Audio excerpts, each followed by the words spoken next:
कृष्ण गोविंद हरे मुरारे, हे नाथ नारायण वासुदेव, जीवे विवस्व मृतमेतदेवं गोविंद दामोदर माधवेति। आज बात करते हैं श्री कृष्ण के। हमारे अपने प्रिय श्री कृष्ण, हमारे अंदर छुपे हुए श्री कृष्ण, कस्तूरी मृग के नाभि में खुशबू के रूप में बैठा हुआ श्री कृष्ण। तो विषय का नाम मैंने ऐसा रखा है, श्री कृष्ण वर्सेस नारायणी सेना। तो हमें जाना तो पड़ेगा महाभारत युद्ध के समय तक। तो टाइम ट्रैवल करते हैं। महाभारत युद्ध का घोषणा हो चुका है। द्वारका में आए हैं दोनों पक्ष के, दुर्योधन और अर्जुन, गोविंद की सहायता के लिए, क्योंकि श्री कृष्ण एक बहुत बड़ा पक्ष रखते हैं कि वो जिस पक्ष में जाएंगे वो उनका ज़्यादा भार रहेगा, क्योंकि उस समय के सबसे बड़ा राजनीतिज्ञ, सबसे बड़ा धर्मज्ञ तो श्री कृष्ण ही होते हैं। ये दोनों पक्ष के लोगों को और पूरा भारतवर्ष को पता तो था। पहले आते हैं दुर्योधन, ऐसे लेटे हैं गोविंद पलंग पे, तो आके वो सर के पास बैठ जाते हैं। फिर आते हैं अर्जुन, पैर के पास बैठते हैं, क्योंकि वही जगह बचता है। और पहले आए हुए होते तो भी शायद वही पैर के पास बैठना चुनते। हमारा जो जीवन है ना, our life is nothing but the combination of our choices. हम क्या पसंद करते हैं, किस तरह के लोगों के साथ हमारा जुड़ाव रहता है, किस तरह का जीवन को हम पसंद करते हैं, रोज रोज रोज रोज वही हमारा भविष्य बनता है। भविष्य अनसीन ऐसा कुछ नहीं, भविष्य बिल्कुल कैलकुलेटेड है। अभी तक का जो प्रोग्राम है, प्रोग्रामिंग है, हमारा जो पैटर्न है, ज़्यादातर भविष्य वही है। अगर इटर्नल प्रेजेंट में अभी में मैंने उसको थोड़ा तोड़ा, और जैसे एटॉमिक हैबिट में थोड़ा थोड़ा करके रोज़ तोड़ा, तो शायद वो कुछ परिवर्तन होगा। नहीं तो भविष्य वही है, वही जो कल था वही कल होगा। तो ऐसा है। तो दुर्योधन जो है वो चुनते हैं सर के पास बैठना। इंसान अपने पसंद के हिसाब से, स्वभाव के हिसाब से पसंद करता ही है। और यहाँ सर और पैर का भेद ये नहीं है, चीज़ों को हमें गहरा अर्थ और सार से समझना है। यह बात है कि आप किसी के पास जाते हो अपने संशय के लिए, आपके लिए आपको कुछ चाहिए, इसके लिए कुछ जिज्ञासा है उसके लिए, तो उसको आप कहीं ना कहीं आपसे श्रेष्ठ मानते हो। तो आपकी अभिव्यक्ति में अहंकार है या ह्यूमिलिटी है, तो उसी को सर और पैर संकेत में आप ले सकते हो। जैसे कबीर साहब कहा है, प्रेम न बाड़ी उपजे, प्रेम न हाट बिकई, राजा प्रजा जे ही चाहे, शीस दे ही लिए जाए।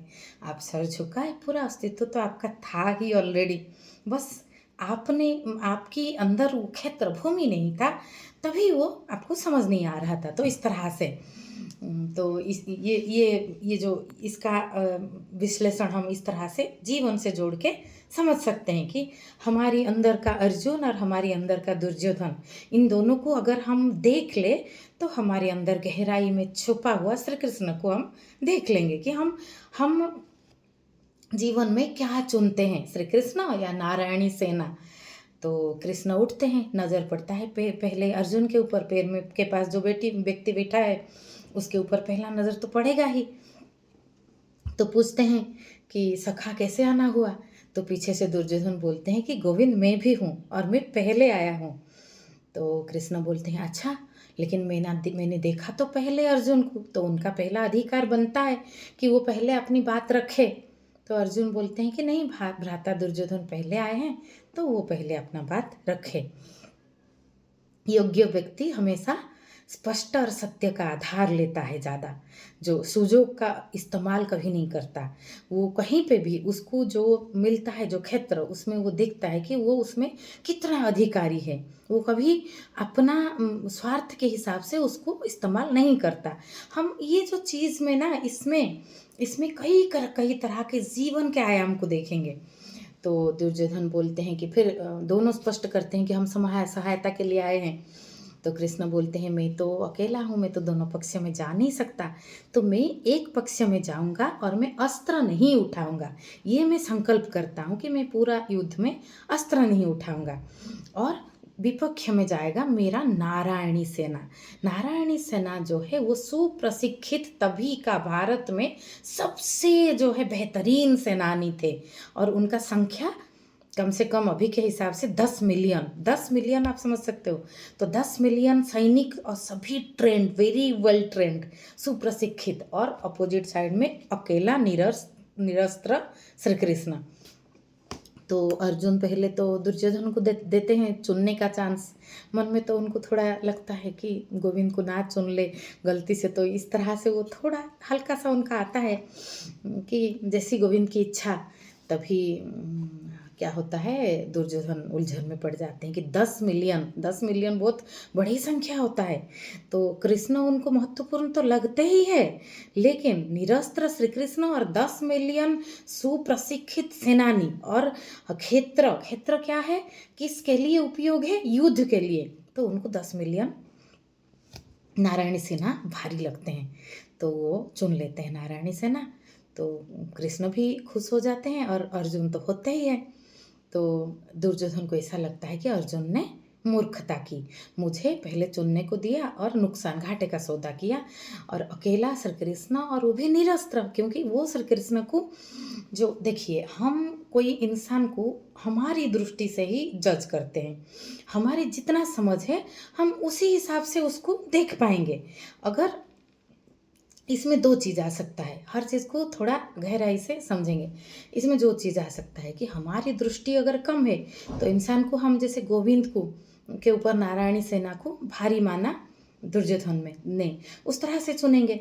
और ये तो कृष्ण की बात था तब, और ऐसा भी हो सकता है कि हम जो है कभी कभी हमारा चुनना जो है उसके हिसाब से वो व्यक्ति जो है अपोजिट भी हो सकता है। हमने किसी को सोचा कि ये व्यक्ति बहुत ही गहराई में है और बहुत ज़्यादा सही है ये कोई भी कार्य के लिए, लेकिन वो उतना शायद ना हो। आप हो सकता है आपकी दृष्टि कम रहा है और आप छल में आगे हो। दो तरह की चीज़ हो सकता है कि आप भ्रमित हो सकते हो, नहीं तो सामना वाला जो है वो भी गहराई में ना हो ऐसा भी हो सकता है। दो तरह से हो सकता है चीज़ें। तो इधर तो ऐसा होता है नारायणी सेना, लेकिन आखिर में होता क्या है, 10 मिलियन के ऊपर भारी पड़ते हैं अकेला जोगेश्वर कृष्ण। तो ये हम अगर अपने जीवन से जोड़े तो हमें स्पष्टता से देखना है। जैसे मैंने कहा, दो तरह के ऑप्शन हो सकता है। किसी गलत इंसान को कृष्ण ना मान ले, जीवन का सारथी मान ना ले, तो फिर हम भ्रम में आ जाएंगे, अंधविश्वास का शिकार हो जाएंगे। और ऐसा कोई आपके सामने श्री कृष्ण के जैसा खड़ा है, लेकिन आप पहचान ना पाओ कि आप नारायणी सेना को चुन लो एक एक करके, कि आपको लगे कि आपके जीवन युद्ध में, आपके जीवन की गहराई में नारायणी सेना की ज़्यादा आवश्यकता है। तो इस तरह से आपके हाथ से वो सुयोग जा सकता है। तो it is all about how you, मतलब व्हाट इज़ आवर पोजीशन, हम कहाँ हैं, हम सोच से कितना जुड़े हैं। क्योंकि हम खुद से जितना जुड़े हैं, हमारे चारों ओर वैसा परिस्थिति आएगा। हमें उसी तरह के व्यक्तियों के साथ जुड़ाव होता है जैसा हमारा जीवन होता है। और जिस तरह के, इसका रिवर्स भी वैसा ही है, जैसे सत्संग और कुत्संग, हम जिस तरह से व्यक्तियों से जुड़ते हैं उस तरह से हमारा जीवन बन भी जाता है। सत्संग और कुत्संग ये जीवन में बहुत प्रभाव डालता है। बुद्धदेव ने इसलिए संघ को बहुत गुरुत्व दिया है कि संघम शरणम गच्छामि। तो जीवन में एक ही कृष्ण जैसा कोई चुने आप किसी को भी, और ये कोई बाहर चुनने वाला बात नहीं, अंदर हमारा कृष्ण को कौन चुनने के लिए हमारे अंदर अर्जुन की पात्रता होनी चाहिए। अगर वो नहीं है तो फिर हमारे अंदर दुर्योधन की पात्रता लेकर हम नारायणी सेना को ही चुनेंगे। तो ऐसा ही है। तो जीवन में हम कैसे हैं, हमारी अंदर क्या है, उस हिसाब से हमारा चुनाव हो जाता है, और हमारा जैसा चुनाव होता है उस तरह से हमारा जीवन होता है। तो हमारे रुझान आ जाता है कि किस किस के अंदर कृष्ण है, राम है, शिव का तत्व है। हम उसको छोड़ के संख्या नहीं गिनते, नारायणी सेना नहीं चुनते। और आपने देखा होगा कि कोई कोई इंसान वो बहुत कोशिश करते हैं कि सभी के साथ रिश्तों में आते हैं, अच्छा रिश्ता बनाया जाए। तो ऐसा होता है किसी के साथ अंत में उनका रिश्ता अच्छा नहीं बनता, क्योंकि वो कला कौशल वो ट्रिक में जाते हैं कि कहीं आप शब्दों का सहारा ले लो, कुछ झूठ का सहारा ले लो, कुछ जैसे बोलते हैं कि किसी की तोसामद करके कुछ बोल दो, तो इस तरह से आप सराहना कर लो। हो सकता है शुरुआत में आप बहुत लोगों को प्रिय लगो, लेकिन आगे जाके ये चीज़ जब स्पष्टता से आता है और जीवन जब और गहराई में जाता है, तो वही सब रिश्ता जो है वो ट्रैपिंग जैसा हो जाता है, क्योंकि आप वो गलत बंधन को आपने ही चुना था। तो हमें देखना है कि हमारी अंदर अर्जुन की पात्रता चुन पाए तो हम हो पाए, बना पाए, तो हमारी अंदर के छुपे हुए कृष्ण को हम देख लेंगे। और जब हमारे अंदर के कृष्ण को हम देख लेंगे, हम कई कई रूप में उसकी अभिव्यक्ति को हर जगह देख ही लेंगे।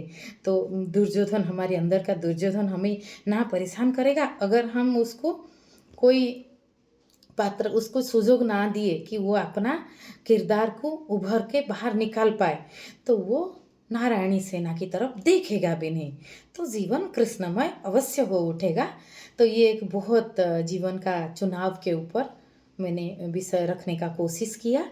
सभी हम उसी रास्ते पे हैं, we all are in same boat and growing together holding hands, जो जीवन की विकास और वर्धन की ओर, इवोल्यूशन, जो कि मानव का जीवन का कोर अंदरूनी उद्देश्य है। बस इतना सा। जय श्री कृष्ण।